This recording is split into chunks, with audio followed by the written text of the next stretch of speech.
Informer, c'est notre devoir. Vous faites bien de nous rejoindre sur Perfect TV, c'est l'heure du Flash Info.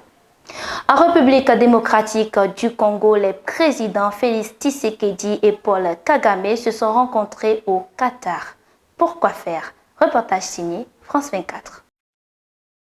Une photo publiée sur les réseaux sociaux du ministère des Affaires étrangères du Qatar a provoqué la surprise générale ici à Kinshasa. Alors sur cette photo, on voit le président congolais Félix Tshisekedi assis en face de son homologue Paul Kagame et au milieu l'émir du Qatar, un large sourire aux lèvres.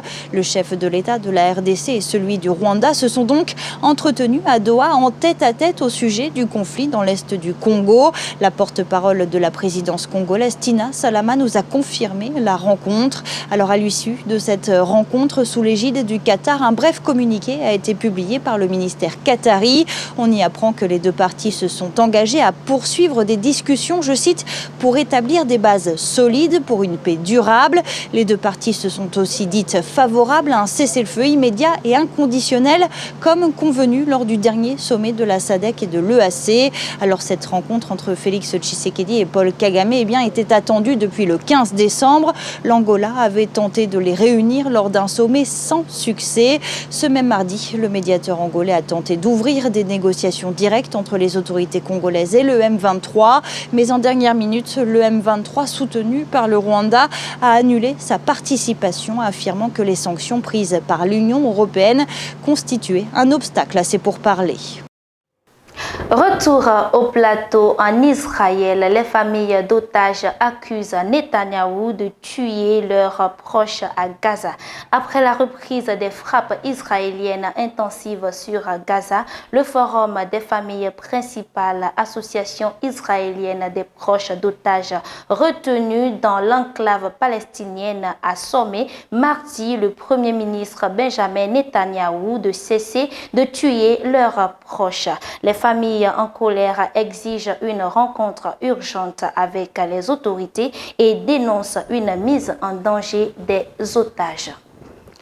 En direct à présent, après 9 mois bloqués dans l'IS, les deux astronautes de retour sur Terre. Les astronautes américains Sunu Williams et Bush Wilmore ont fait leur retour sur Terre après être restés bloqués 9 mois dans la Station spatiale internationale. Quel est donc l'impact d'un voyage spatial sur le corps humain, sur les yeux, la psychologie, les reins et tout ce qui va avec? Un reportage signé France 24.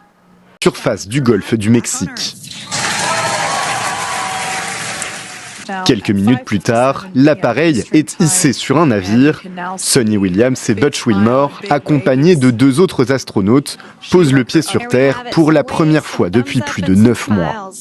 Je veux remercier l'équipe de Crew9 et les équipes au sol pour leur dévouement, leur excellence, leur résilience et leur flexibilité pendant cette expédition. Nick, Alexander, Butch et Suni, bienvenue à la maison.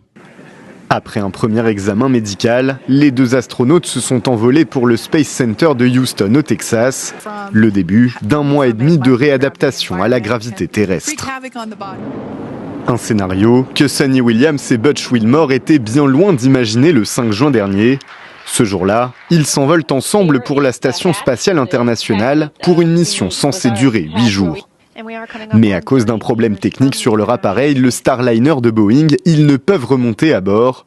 Le vaisseau fait alors le trajet retour à vide.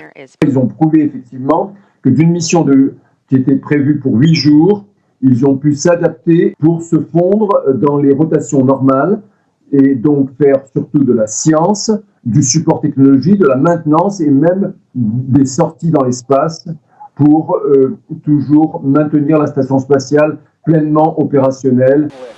Depuis, les 2 naufragés de l'espace ont vécu les montagnes russes en apesanteur. Des retards dans la relève de la station spatiale ont encore différé leur retour sur Terre. Ce dernier marque la fin. Voilà qui met fin à ce Flash Info. Mesdames et messieurs, toujours ravis de vous savoir fidèles sur Perfect TV. On se retrouve très bientôt pour d'autres numéros.